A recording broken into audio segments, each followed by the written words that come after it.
Ah, bonjour. Oui, bonjour Rita. Du coup, j'ai basculé sur mon téléphone. Je sais pas, l'ordinateur, voilà, Ah oui, mais c'est sur le téléphone, j'aurais dû te dire. C'est non, bon, normalement pour que ça me... Moi, j'ai jamais essayé avec l'ordinateur. voilà, ben, je suis là. Donc, voilà. Voilà, c'est là. Donc, je t'invite à te présenter. Je t'ai présenté un petit peu rapidement et je t'invite à te présenter aussi. Très bien. Ben, alors, pour ceux qui me connaissent pas, donc je m'appelle Marie-Noëlle Bourgeois. Je suis micronutritionniste depuis maintenant 10 ans. Voilà. Avant ça, ben, je faisais autre chose. J'étais enseignante. Et aujourd'hui, voilà, donc j'ai suivi l'école, voilà, le cursus de Rita. Donc en fait, maintenant, je suis aussi thérapeute en Ayurveda.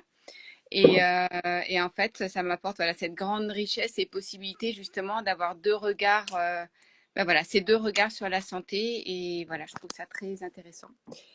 Voilà pour la petite présentation. Si vous voulez en savoir plus, Et n'hésitez pas. Marie-Noël, bon, je finis ta présentation. C'est une personne qui est passionnante.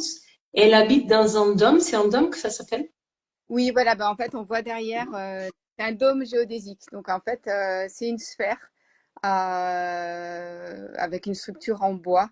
Et voilà, c'est une structure qui nous plaît beaucoup du fait de son aspect sphérique et voilà, de la manière dont c'est construit. Voilà.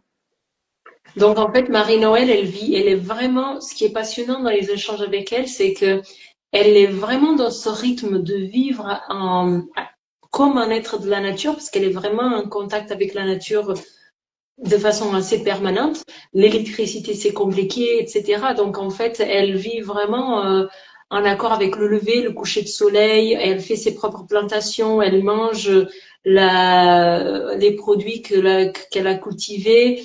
Son caca devient de la terre.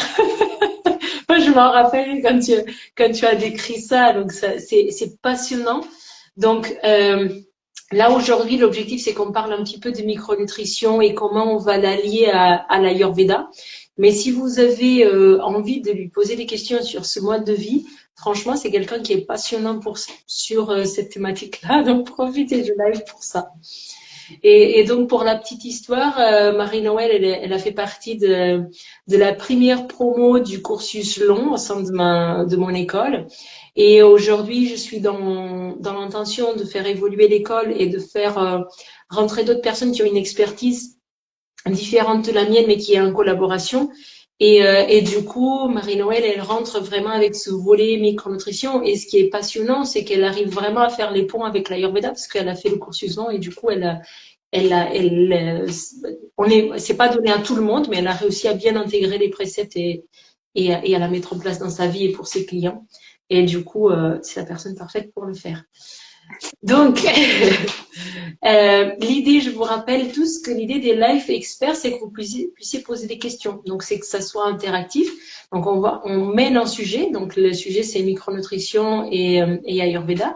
On va commencer à discuter, mais je serai attentive à vos questions. Dès que vous avez des questions, n'hésitez pas à les poser. Donc, Marie-Noël, est-ce que tu peux nous parler un petit peu de l'approche de la micronutrition et comment, parce qu'en fait, quand on entend micronutrition, vite, on a en tête cette idée du comprimé, du médicament, et du coup, ça a l'air assez loin de la vision en Ayurveda, finalement. Est-ce que, qui prône pour quelque chose de naturel, etc. Est-ce que tu peux nous parler ici de comment on va allier les deux en fait et dans quel contexte et dans quelle situation est-ce que la micronutrition elle va être au service de cette pensée en Ayurveda et de cette vie en accord avec l'Ayurveda. Alors déjà, je pense que c'est vraiment important de recontextualiser la définition, en fait, le terme qui a été donné, micronutrition, à l'époque. En fait, donc c'est vraiment une science récente, on va dire, qui est apparue dans les années 90. Et en fait, ce terme, il est né d'une évolution, on va dire, de la diététique et de la nutrition qui se pratiquait à l'époque et qui était essentiellement fondée sur les apports en macronutriments.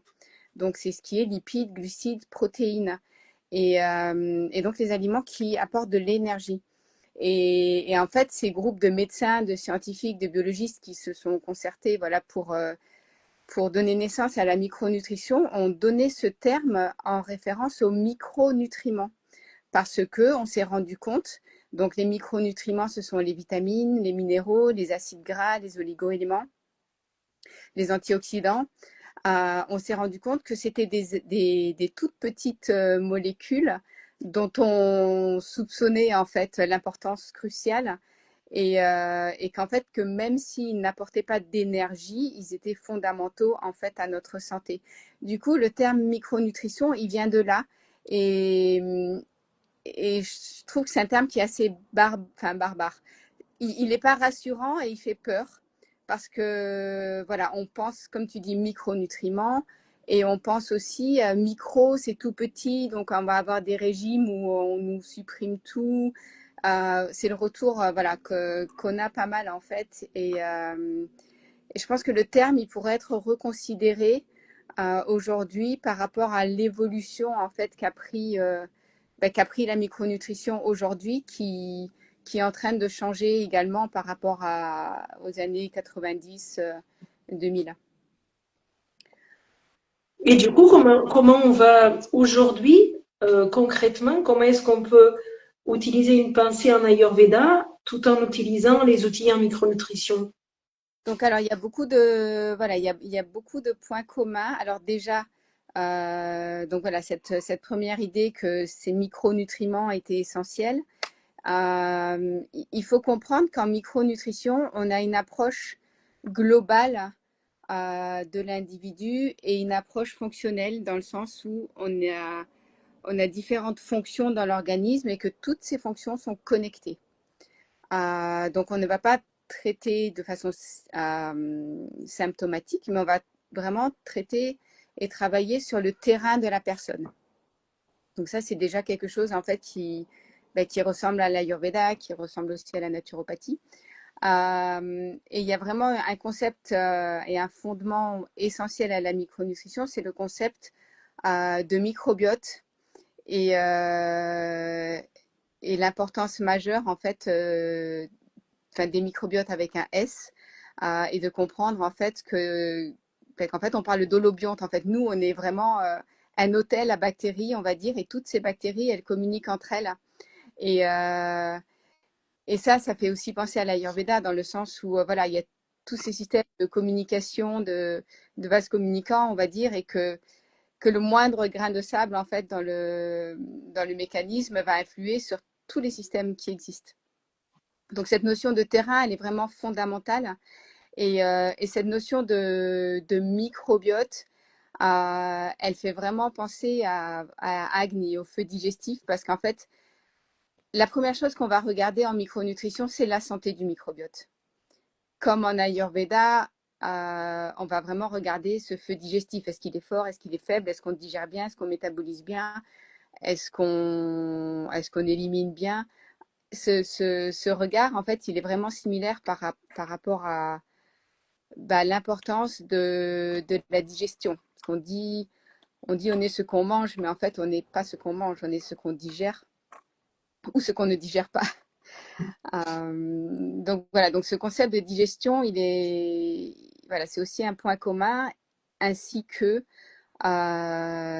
l'hygiène de vie et c'est quelque chose qui est de plus en plus présent dans voilà, moi je dirais une micronutrition moderne. Enfin, je pense que c'est important de différencier la micronutrition d'origine et la micronutrition moderne, où on parle de plus en plus d'épigénétique et de facteurs euh, perturbateurs en fait sur notre santé. Ces facteurs perturbateurs, c'est la façon dont sont cultivés les aliments, la façon dont ils sont traités, dont ils sont cuisinés. Voilà, toutes ces choses-là, c'est pas juste l'aliment.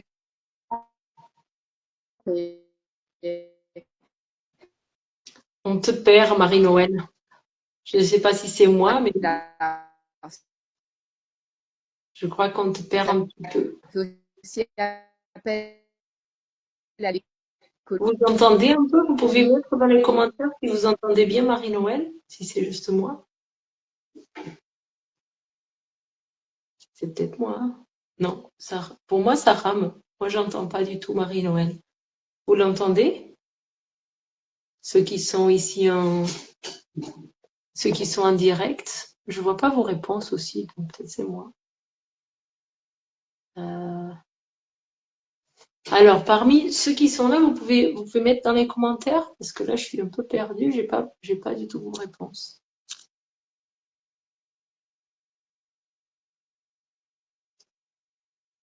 Qu'est-ce qu'on peut faire? Donc, ah oui, ça bug pour vous. Vous entendez pas non plus. Oui, de toute façon, elle est sortie. Elle va revenir. Donc, avec cette introduction, qu'est-ce que vous en pensez donc déjà de ce que Marie-Noël elle nous a partagé? Donc, en effet, on travaille maintenant qu'on est en train de constituer donc son intervention au sein de mes formations en Ayurveda. On va travailler vraiment sur cet axe microbiote et Agni. Donc, Agni, c'est vraiment ce feu digestif. La vision, elle est différente entre ce que c'est l'Ayurveda et la vision en micronutrition. Donc, en Ayurveda, on a vraiment ce feu digestif. J'entends et je vois, je viens d'arriver. Oui, mais tu entends et tu vois moi, mais en fait, il y avait une autre personne, Marie-Noël. D'ailleurs,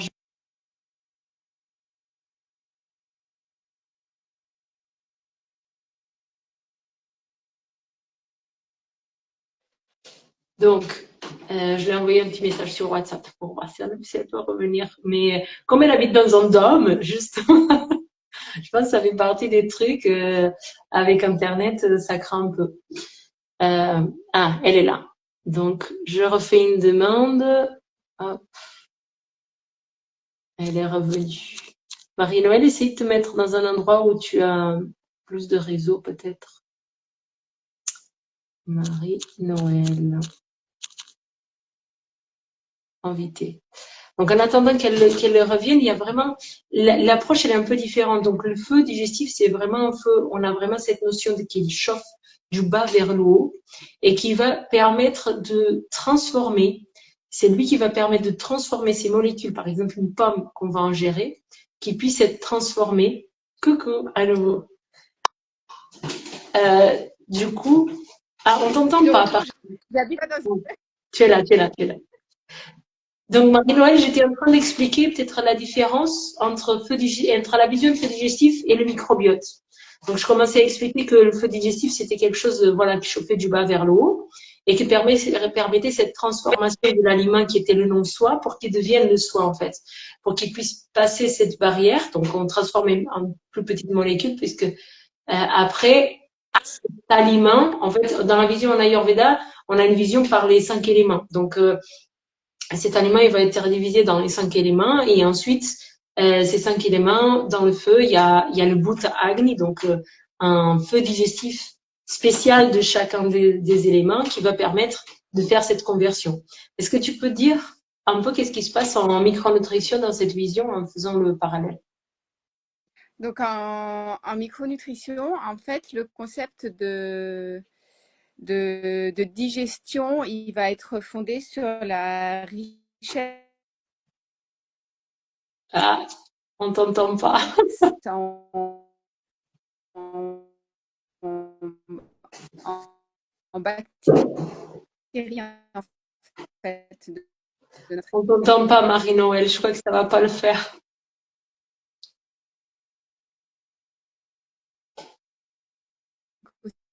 système intestinal. Et en fait, le terme vraiment qu'on a nous, c'est le terme d'homéostasie, qui est très important. Et en fait, mais moi, ça vient, j'entends Blas Cyprès. Est-ce que là, vous m'entendez? Donc, on a du mal à tout suivre. Est-ce que vous m'entendez? Est-ce que vous m'entendez? Un peu mieux maintenant. Est-ce que vous m'entendez pas? En fait, il y a un énorme décalage entre là, c'est OK. Je recommence. Ouais, je sais pas pourquoi. Est-ce que là, c'est OK? Là, ça a l'air bon. C'est OK? Voilà. Euh, voilà, en micronutrition, en fait, ce microbiote, le terme en fait qui lui convient, c'est vraiment l'homéostasie. En fait, on a toute une, en fait, on a toute une famille de bactéries différentes qui vont avoir tout leur rôle et ces bactéries, il faut qu'elles soient en juste équilibre pour que ça fonctionne. Parce qu'en fait, ces bactéries, elles vont permettre la dégradation et donc l'assimilation elles vont permettre aussi la communication avec le système nerveux central. Elles vont gérer le système immunitaire entérique. Voilà, on dit qu'on a à peu près 70 à 80% de nos messagers immunitaires qui sont dans l'intestin. Donc ça, c'est géré grâce à cet équilibre des bactéries. On a énormément d'hormones qui sont sécrétées aussi à ce niveau-là. Donc elles ont ce rôle aussi de connexion en fait avec d'autres fonctions du corps et pas juste l'assimilation des nutriments. Et si tu peux donner quelque chose de plus pratique, là, tu parlais de la notion de terrain tout à l'heure. Donc, nous, les terrains, la notion de terrain qu'on va avoir en Ayurveda, c'est plus en lien avec la Prakriti, Vata, Pitta, Kapha. Est-ce qu'il y aurait un lien entre les micronutriments qu'on aurait besoin plus selon notre Prakriti? Alors, il y a pas la notion de prakriti en micronutrition, mais aujourd'hui, en fait, avec le développement des outils d'analyse de la génétique, on sait qu'on a qu'il y a différentes familles d'humains, entre guillemets.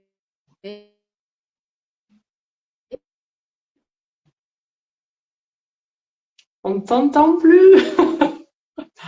Il a l'air Selon complexe. les codes génétiques, c'est mort tous savoir qui qu'on a, mais certaines plus âgées en Paris. Ça c'était. Oh, c'est bon, tu es revenu, tu es revenu. Okay. En fait, je ne pars pas. Donc, dis-moi, répète. Donc, il y a différentes familles d'humains et on s'était arrêté là. Voilà, en fait, aujourd'hui, avec le développement de la génétique, on est capable de savoir qu'on a tous, que notre génétique va déterminer certaines prédispositions à digérer ou pas certaines choses. Ou notre génétique aussi va influencer sur notre pouvoir de détoxification, par exemple.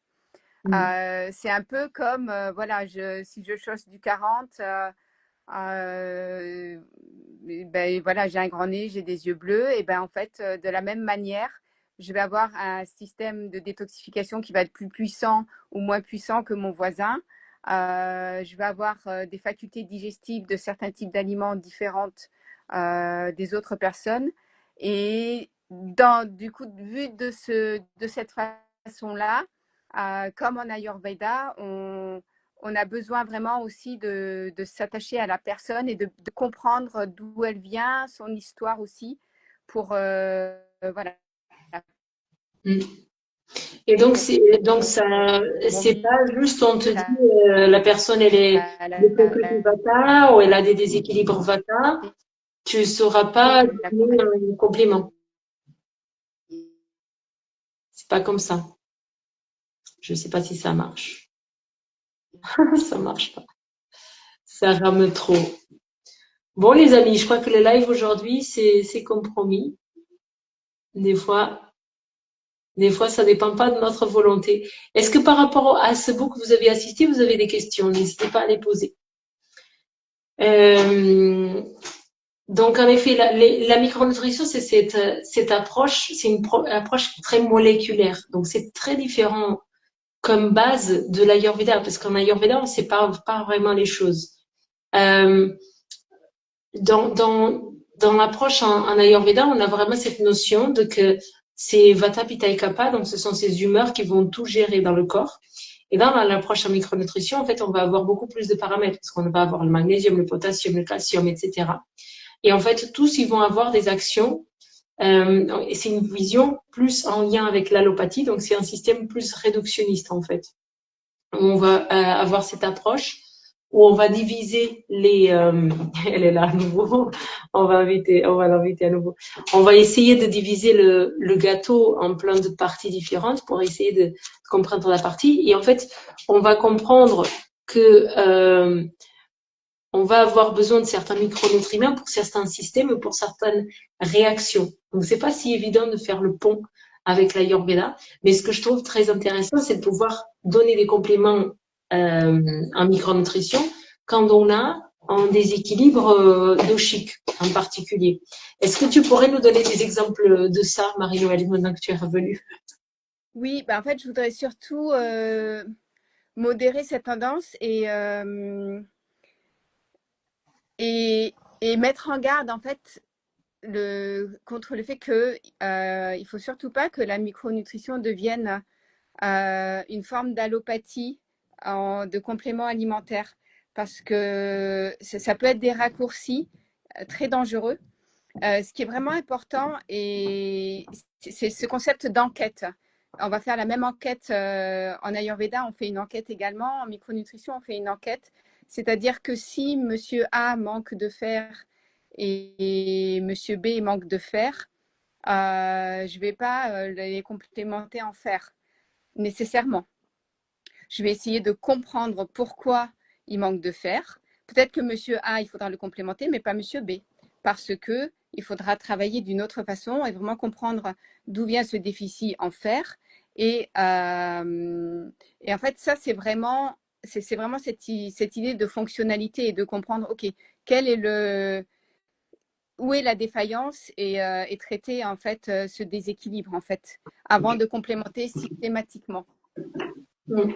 Et sans oublier que le premier ajustement en micronutrition, et je pense qu'en Ayurveda c'est pareil, c'est de rééquilibrer le mode de vie, de voir ce qui fait dans le mode de vie qui perturbe, le contenu de l'assiette, qu'est-ce qui fait dans le contenu de l'assiette qui perturbe, et si le contenu de l'assiette va bien, est-ce que tout est bien assimilé? Donc, avant d'arriver à la complémentation, il y a déjà beaucoup de choses à mettre en place.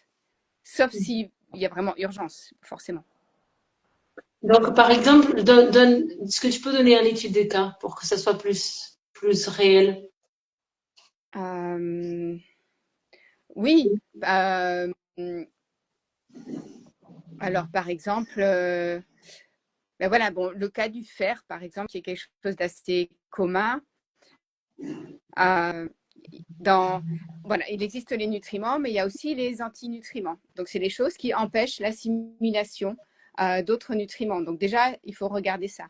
Donc, on sait que le café, le thé vont drainer le fer ainsi que certains types de vitamines. Donc, si la personne est carencée en fer, qu'elle est végétarienne et qu'elle fait énormément de sport qui va impacter aussi sur l'assimilation du fer. Déjà, regarder au niveau de l'inflammation de l'intestin si l'assimilation se fait bien, si l'intestin n'est pas poreux et que justement il faut travailler là-dessus par rapport à ça. Est-ce que ces apports au niveau alimentaire sont corrects en fer? Donc si c'est une personne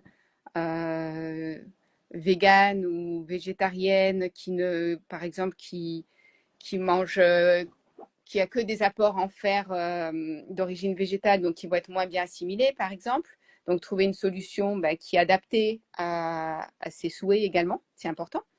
Si la personne, elle boit beaucoup de café, si elle mange ou elle mange et qu'elle, tout de suite après son repas, elle boit du café, tous les bénéfices de son repas, ils tombent à l'eau, par exemple. Donc, en fait, c'est vraiment important de regarder tout ça. Donc, par exemple, s'il y a une personne qui nous écoute qui est carencée en fer, parce que c'est quelque chose de très commun, donc bien sûr, on va chercher la cause, mais qu'est-ce qu'une personne là qui nous écoute pourrait déjà mettre en place sans danger pour voir? Donc, il y a par exemple, moi je pense à, même si elle n'arrive pas à arrêter le café et le thé, de le prendre à distance des repas. Il y aurait aussi les produits laitiers, parce que le calcium, c'est aussi un compétiteur du fer, donc il faudrait pas qu'elle mange les produits laitiers en même temps. Est-ce qu'il y a d'autres astuces comme ça qui te semblent cohérentes et sans danger, parce qu'on peut pas donner des trucs, on peut pas donner des pistes personnalisées, mais il y a des choses générales comme ça. Par exemple, la carence en fer, c'est pour toute personne. Ne prenez pas quand vous prenez une supplémentation ou quand vous prenez de la viande ou des légumineuses, c'est vos apports en fer. Ne prenez pas de café et de produits laitiers avec, parce que ça. Voilà, c'est ça. Donc déjà, en fait, on peut rehausser une carence en changeant l'alimentation si elle n'est pas très avancée. Donc c'est si la personne ne mange pas de viande, donc c'est vraiment axé sur les légumineuses et les associations. La vitamine C va aider à l'assimilation du fer, par exemple. Donc avec les légumineuses, mettre du citron, mettre du persil, des poivrons, des tomates. Donc ça, c'est au niveau alimentaire et vraiment en manger voilà, 4 ou 5 fois dans la semaine. Voilà, comme bah, pareil que toi, en fait, c'est vraiment si la personne ne peut pas se passer de café, de le prendre à distance des repas. Et si la personne, elle mange de la viande, bah, en fait, le meilleur conseil, c'est de manger du boudin une fois dans la semaine. Voilà, pour le faire. Et pareil, bien choisir. C'est pareil, en fait, il y a légumes et légumes, il y a boudin et boudin. C'est important de goûter de ces aliments. Sachant mineur aussi attention parce qu'il va y avoir des antinutriments, donc les acides phytiques, etc. Donc qui peuvent perturber si on les nettoie pas bien, si comme il faut. Donc ça c'est important au Et niveau de comment la ils le cuisson font? également. Donc ça, c'est par rapport au riz complet, etc. C'est important de savoir le tremper. Tu peux expliquer un petit peu ça? Ça, c'est des antinutriments. Là, il y a beaucoup de personnes qui savent pas ça. Il y a un traitement à avoir. On veut manger bien, mais il faut bien préparer ses aliments aussi. Tu veux parler un petit peu de ça? Ah, je crois qu'elle a bugué à nouveau. En fait, vous m'entendez? C'est bon, C'est tu es OK? là, tu es là. C'est OK. Ben, en Ah, fait, la nature est bien faite, c'est-à-dire que les plurales, ah, là, c'est bon? c'est bon, c'est bon, c'est bon. Vas-y, vas-y. Voilà. OK.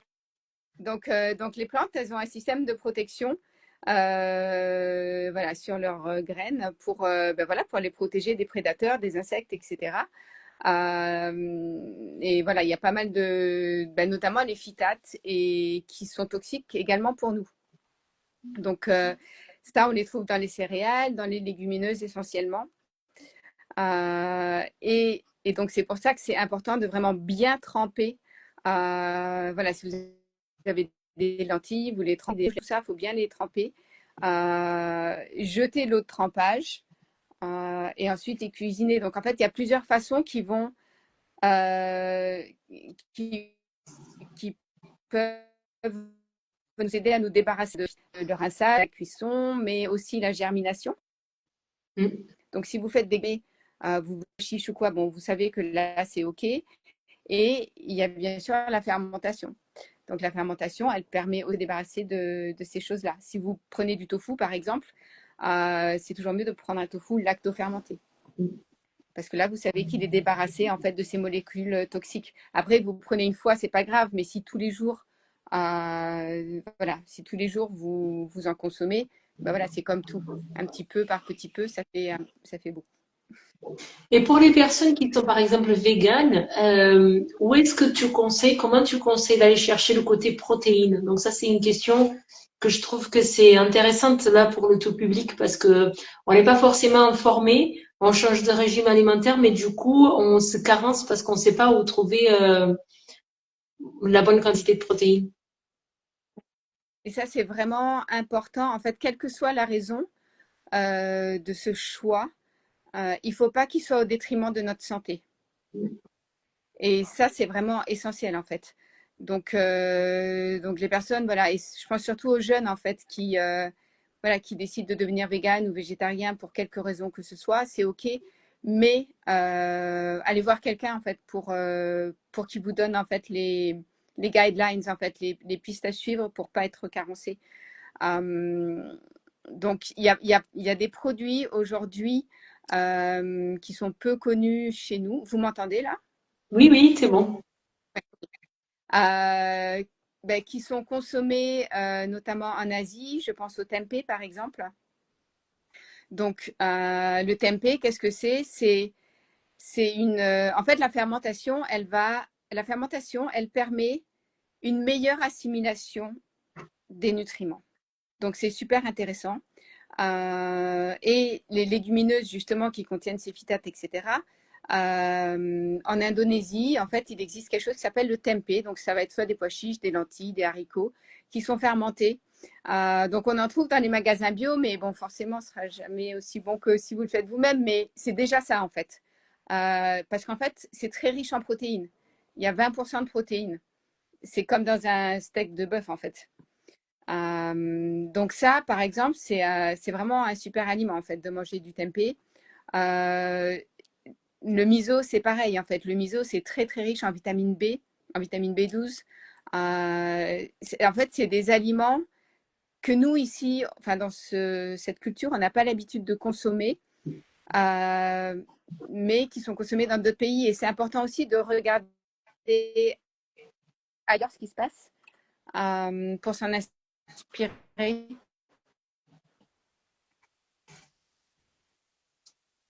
C'est toujours là? Ah, je crois qu'on perd Marie-Noël à nouveau. Euh, Moi, je pense aussi aux graines germées parce que Marie-Noël, elle l'a mentionné tout à l'heure. Donc, c'est intéressant de penser à tout ce qui peut nous amener un petit peu ce quota de protéines, mais qu'on n'y pense pas vraiment. Donc, on va les retrouver un petit peu dans les oléagineux aussi, dans les légumineuses, un mélange légumineuses-céréales. On va, Agroalimentaire notamment. oui, tu reviens. Super, on t'entend maintenant. C'est toujours OK. C'est C'est bon? toujours OK. Là, on t'entend. On t'a pas entendu pendant un moment, mais là, tu es revenu. Je crois que c'est moi, je peux. Ah, Un peu il doit avoir un de décalage. coupant. Vous Oui. avez du tempeh. Oui, mais on a écouté ton raisonnement jusqu'au bout, sur les produits, Oui, la fermentation. voilà. Parce qu'en fait, tout de suite, c'est vrai qu'on va penser, par exemple, OK, la spiruline, par exemple, mais en fait, il faudrait manger une énorme quantité de spiruline, en fait, pour avoir les apports en protéines ou en fer, par exemple. Donc, il faut quand même s'assurer, en fait, les protéines, c'est hyper important pour le mental, pour les humeurs. C'est pas juste en fait des aliments bâtisseurs de muscles en fait pour le système hormonal. Donc c'est vraiment en fait moi je vois énormément de gens qui ont des soucis juste d'humeur par manque de protéines en fait. Donc c'est vraiment un aliment voilà, se dire ok bon ben est-ce que ce midi j'ai eu mon apport, est-ce que ce matin j'ai eu mon apport, enfin voilà en fonction de quand on mange, Il y a mais une autre, voilà de pas il y a une autre source super intéressante auquel on ne pense pas et on n'a pas forcément la connaissance, c'est les plantes sauvages. Parce qu'on peut aller oui. dans le jardin, même des fois dans notre propre jardin, aller récolter du plantain, de la mauve. Et ce sont des plantes sauvages. Donc, je vous invite tous à essayer de faire un petit stage de plantes sauvages auprès de chez vous, que vous puissiez de temps en temps, quand vous faites vos randonnées, récolter un petit peu des plantes. Parce que ça, si vous consommez au quotidien, vraiment, ça fait le plein aussi des protéines. Et c'est des aliments qui sont riches. Et ce qui est fabuleux avec les plantes sauvages, c'est que, comme tout être en milieu naturel, ses capacités de défense sont accrues. Donc, en fait, ces plantes sauvages, elles seront encore plus riches en, en, en, en antioxydants, par exemple, ou en vitamines ou quoi que ce soit, parce qu'elles sont dans l'élément naturel et elles sont dans un milieu hostile. Donc, elles ont besoin, en fait, de se défendre. Donc, elles seront plus riches, elles vont nous apporter plus en termes nutritionnels. Alors que si vous plantez une roquette dans un potager, ben, ce sera cool pour elle, la vie. Elle n'aura pas besoin de développer, en fait, ses défenses. Mm. Donc les plantes sauvages, elles sont vraiment importantes pour ce côté-là aussi. Et Marie-Noël, il y a une question, il y a quelqu'un qui dit, parfois je conserve les lentilles que j'ai fait tremper, puis égoutter, et au frigo, ils germent. Est-ce que je peux les manger? Alors, ça dépend de l'hygiène que, que tu y as mis, en Ah, fait. ça coupe, Marie-Noël. Euh, Ça dépend de l'hygiène, c'est ça? Ça dépend de... oui, Ah, c'est bon, elle est revenue. en théorie, comme tes copains qui sont, je ne sais pas si tu as un forcément, d'ailleurs, et les grains importants, jour, de la façon dont elles ont été hygiène frigide, parce que les grès, important de les laver tous les jours, en fait, quand on les fait germer, pour qu'il n'y ait pas de contamination bactérienne. Oui, Voilà, c'est juste ça. Si les graines, elles ont une semaine, non, ne les mangez pas, mais si elles ont 2, 3 jours, oui, c'est OK. d'accord. Ça a coupé un petit peu. Pourquoi on peut pas les manger si ça fait une semaine? Ben, ça peut, voilà, après, c'est des sécurités sanitaires, chacun il fait comme il l'entend, mais il pourrait y avoir des contaminations bactériennes d'un aliment dans le frigidaire, par exemple, qui, voilà, il faut se mettre à l'abri de ça aussi. Euh, voilà.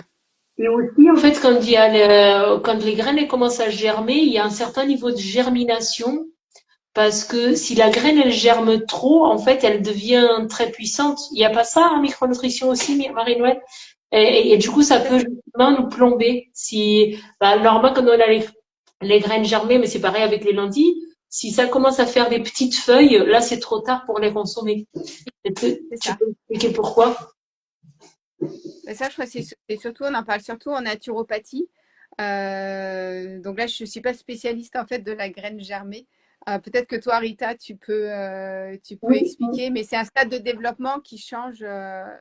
Moi, c'est plus par rapport à la naturopathie. En fait, quand la graine, elle commence à germer, en fait, elle a toute la puissance. En fait, elle va avoir toutes ses protéines, tous ses minéraux. Mais quand elle commence à grandir plus, donc à faire déjà son feuillage et tout ça, c'est elle-même qui prend son énergie, donc elle veut se développer. Là, elle prend sa propre énergie. Donc, quand on va la consommer à ce moment-là, c'est comme si elle allait se battre contre notre organisme et ça va pas être salutaire pour notre feu digestif, justement. Donc, il faut commencer à la consommer quand elle est au tout début de la germination. Est-ce que vous avez d'autres questions pour Marie-Noël? Marie-Noël, tu as un fan? Je sais plus qu'est-ce qu'il a dit, c'était au début. Il a dit bonjour Marie-Noël, bon live, je regarde plus tard.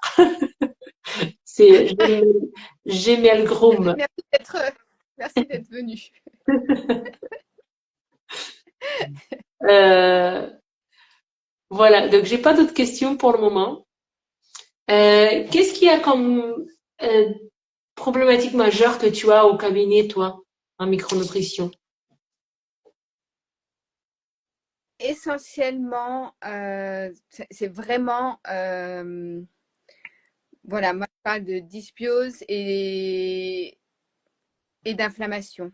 Euh, Et c'est, enfin vraiment, c'est un fléau en fait. C'est vraiment dû à l'alimentation moderne, de vie, au stress.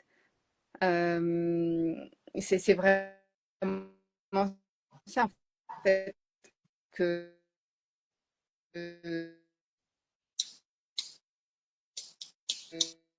que je vois le plus souvent. Euh, donc ça peut être euh, soit des personnes qui ont déjà en fait développé une maladie. Voilà, il y a beaucoup de fibromyalgie, il y a beaucoup de, en fait toutes les mobilisations qui vont être soit des problèmes d'intestin, soit des voilà, douleurs articulaires, des choses comme ça, troubles du sommeil. Après, moi, je suis aussi enfin, spécialisée dans les sportifs. Donc, en fait, c'est très intéressant. Pourquoi? Parce qu'en fait, le sport à des doses extrêmes ne devient plus du sport santé, mais un élément perturbateur de notre équilibre. Et en fait, aujourd'hui, beaucoup de sportifs en fait sont malades Mm. parce que un sport mal pratiqué ne permet pas les adaptations physiologiques nécessaires et donc va générer vraiment un état inflammatoire permanent en fait de bas grade. Et ça, c'est terrible. C'est Mm. vraiment un fléau aujourd'hui, ce sport. Donc, donc, en fait, voilà, les personnes qui viennent me voir, en général, elles sont, ben, c'est des enfants enfin des enfants, entre guillemets, hein, ce sont des adultes, mais ce sont des enfants de notre génération. Mhm. D'une alimentation transformée, Et d'une hygiène de vie ce sont des, inadaptée. des personnes qui ont euh, que nos changements de rythme, voilà.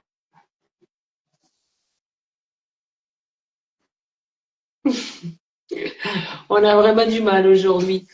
Euh, mais oui, et du coup, moi aussi. Moi aussi, au cabinet, c'est beaucoup de problèmes Résumé, inflammatoires. le fait de ne plus de ne pas mastiquer. C'est des choses des fois très simples qui peuvent être réglées très simplement.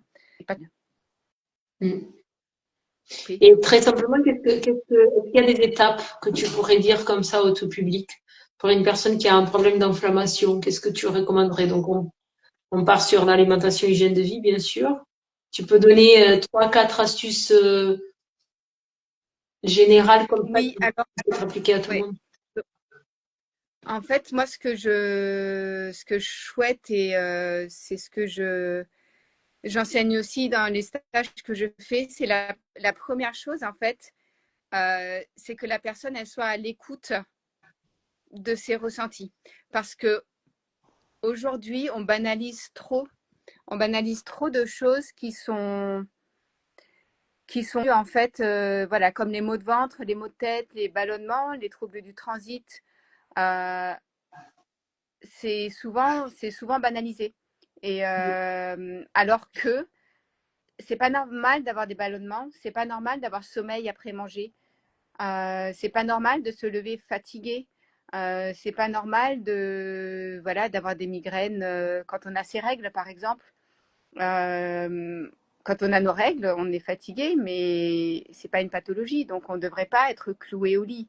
Donc tous ces signes en fait extérieurs, on va dire, euh, apprenez. Enfin voilà, moi je vous invite à déjà, avant de chercher des solutions,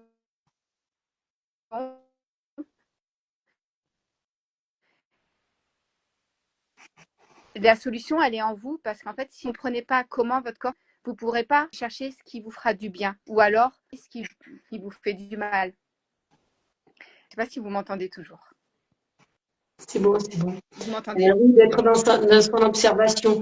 Oui, on t'entend, mais en fait, c'est un peu perturbant parce que pendant un moment, on n'entend rien, mais on voit ta bouche bouger. Et puis, d'un coup, le son, il vient. C'est un D'accord, petit peu oui. perturbant. Euh, c'est comme dans les années 90, on va dire ça comme ça.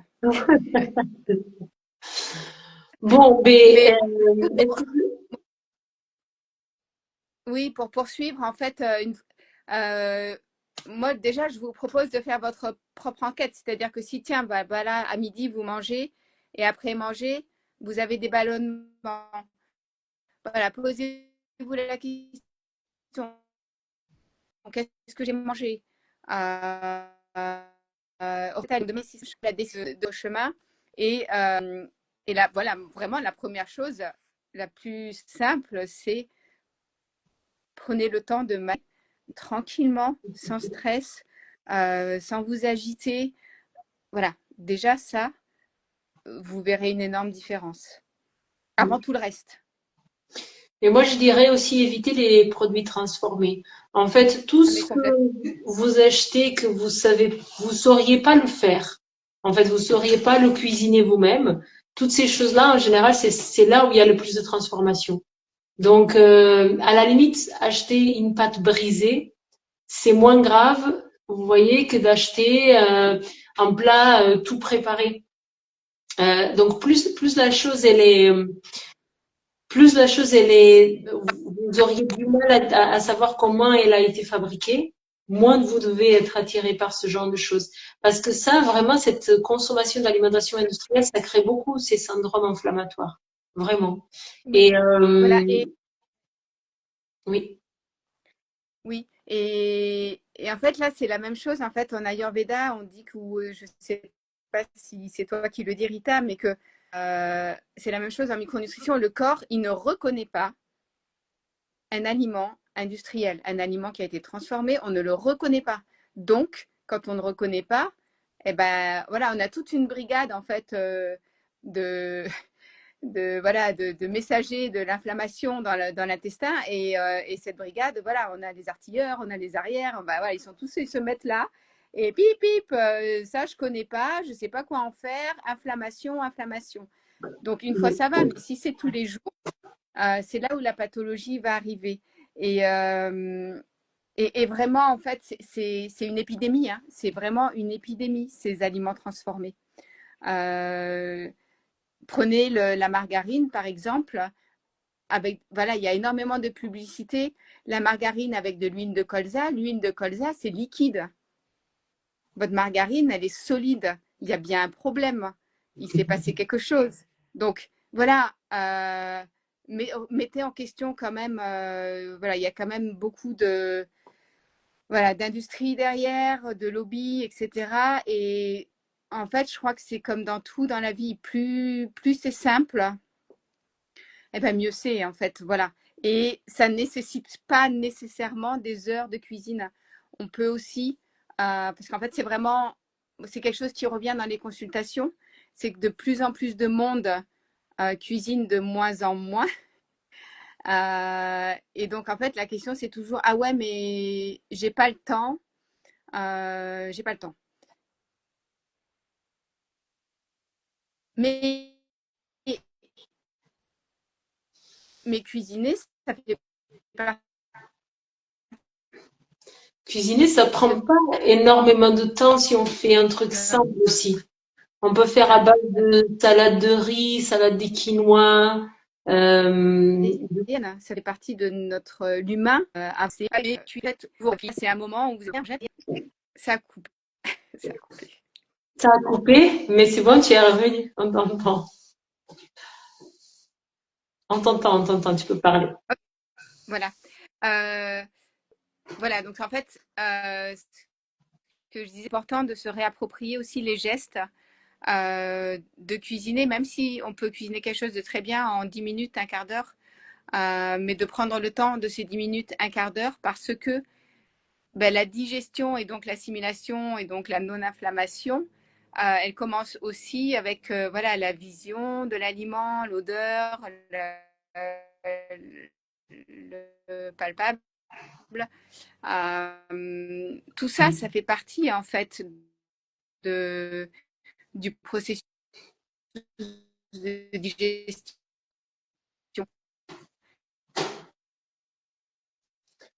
Bon, super. Est-ce que vous avez des questions pour Marie-Noël avant qu'on conclue, avant qu'on Donc, clôture le live? Moi aussi, je vois, en fait, vraiment en cabinet, ces problèmes d'inflammation, ils sont très présents. Dysbiose, on n'a pas expliqué ce que c'était. Dysbiose, c'est vraiment quand il y a trop de bactéries, en fait. Ça, c'est une c'est cacophonie, en fait. important de se réveiller sur notre ADN. Du coup, en fait, quand Marie-Noël, elle revient, on entend, mais je ne sais plus de quoi tu parles, du coup. Bon. Il y a eu un grand blanc. Je ne sais pas où vous en êtes. Bah, écoute, je pense on va conclure parce que là aujourd'hui ça a été complexe au niveau de la technique, de la connexion et du coup c'est un peu perturbant. Mais on va conclure là, Oui, peut-être qu'on fera notre live à un autre moment. Mais voilà, merci beaucoup Marie-Noël pour ta participation. Merci beaucoup à tous ceux qui étaient là.